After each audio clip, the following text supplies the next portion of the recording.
Some of us are relaxing after a hard day out. Isn't that true, Lady May? I'm sure she'll go back out. Just giving you a little peek inside the van. Some treasures and gatherings. Here's the loot from the adventure I just went on. A wand among them. And I don't know if you can see the little juniper berry. So I wanted to show you where I am, and I wanted to talk about something to you, to suggest something to you that I've been thinking about. So I didn't totally come up with this idea all by myself. Share water. There we go. Been on a big walk, haven't we, Peter and Rosalind? It's just nice to have a big drink of water when you're thirsty, isn't it? Sue Monk Kidd, in her book, The Dance of the Dissident Daughter, really brought this a bit more to my attention.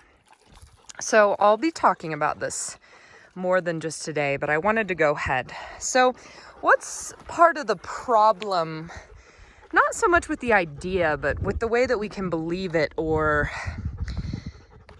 put it into action, the sort of paradigm and worldview that it creates for us, with this idea that nothing here is real.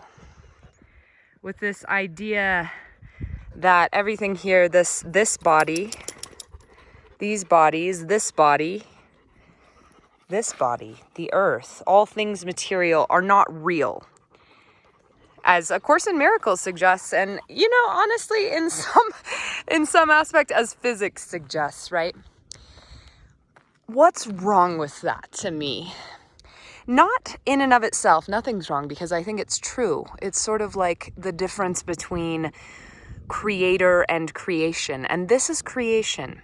Or another way to think of it, as studying tarot, and especially the book Understanding Aleister Crowley's Thoth Tarot by Lon Milo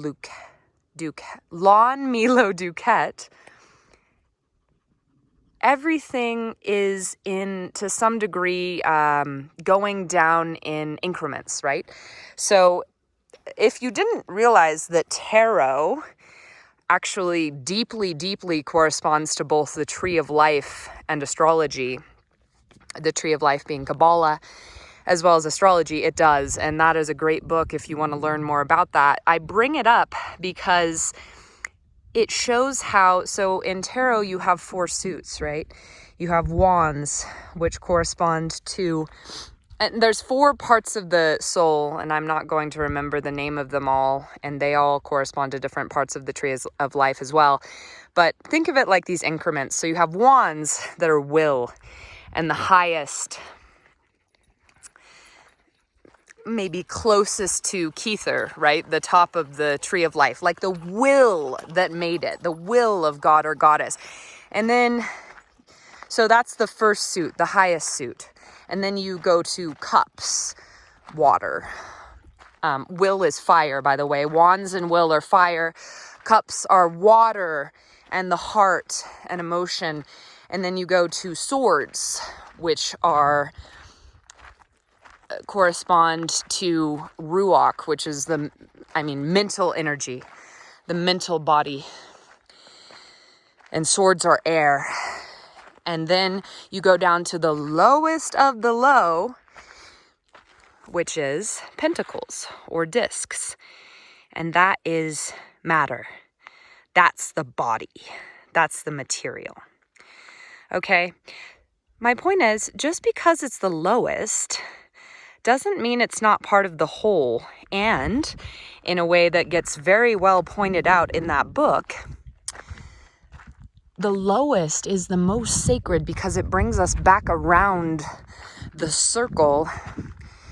It gets so heavy and so material, like the Princess of Pentacles, or Page, depending on what deck you're looking at, but that's Earth of Earth, or the 10 of Discs, or Pentacles, which is wealth.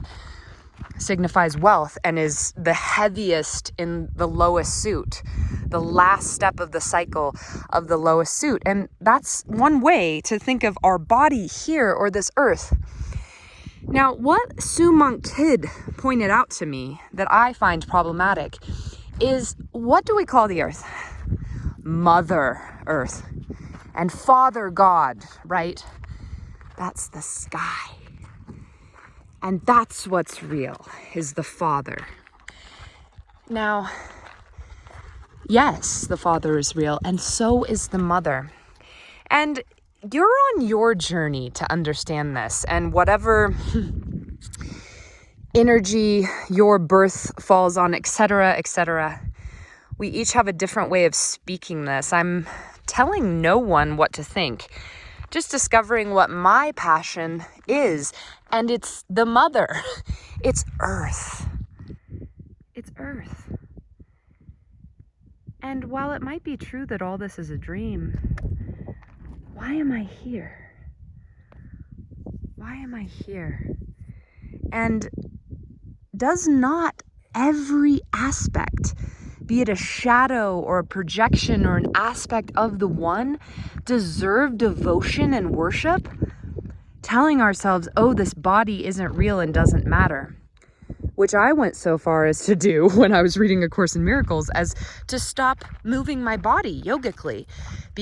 And I had a friend who told me that he stopped brushing his teeth, because you get this idea of, well, none of this is real. So why does it matter?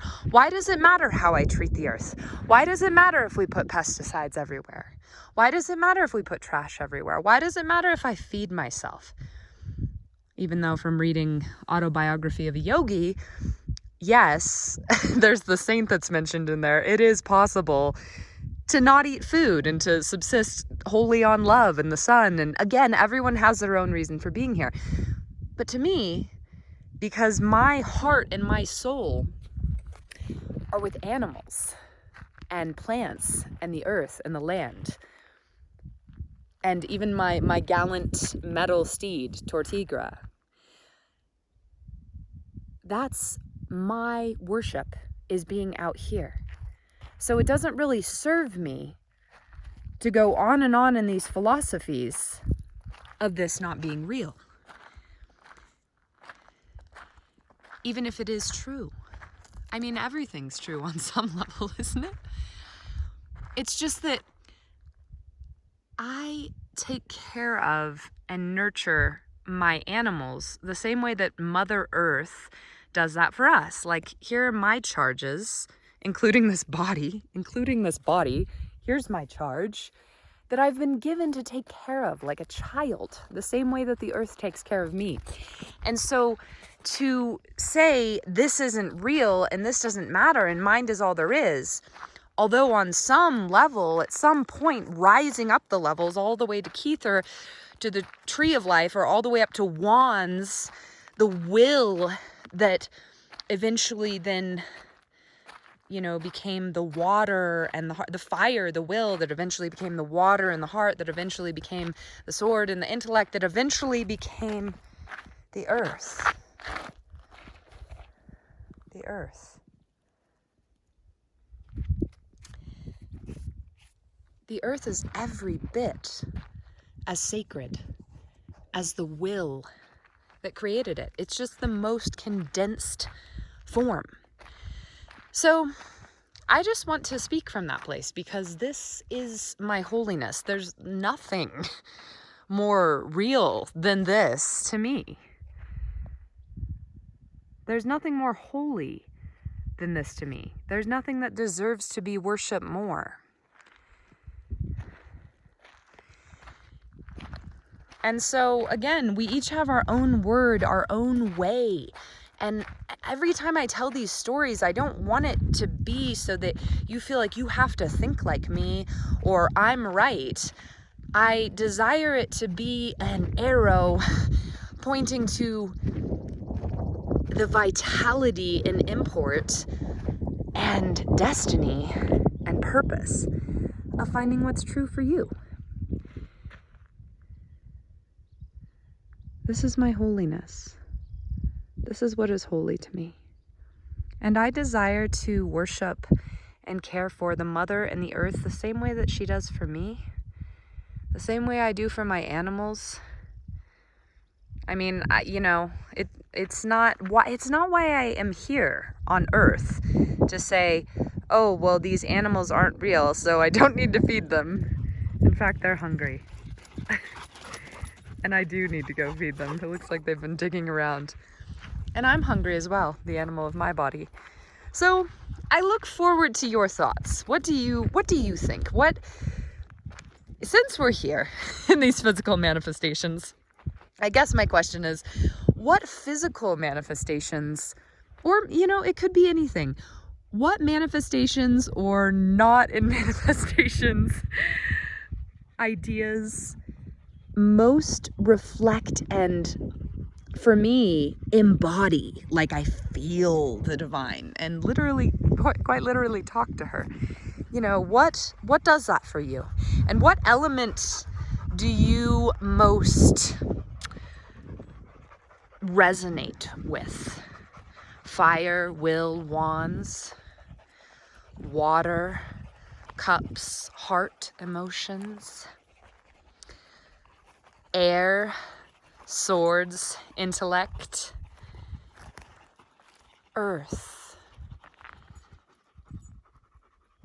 discs, the material. Thanks for coming along.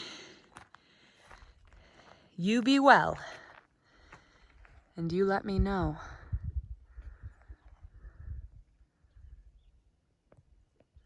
what's lighting you up.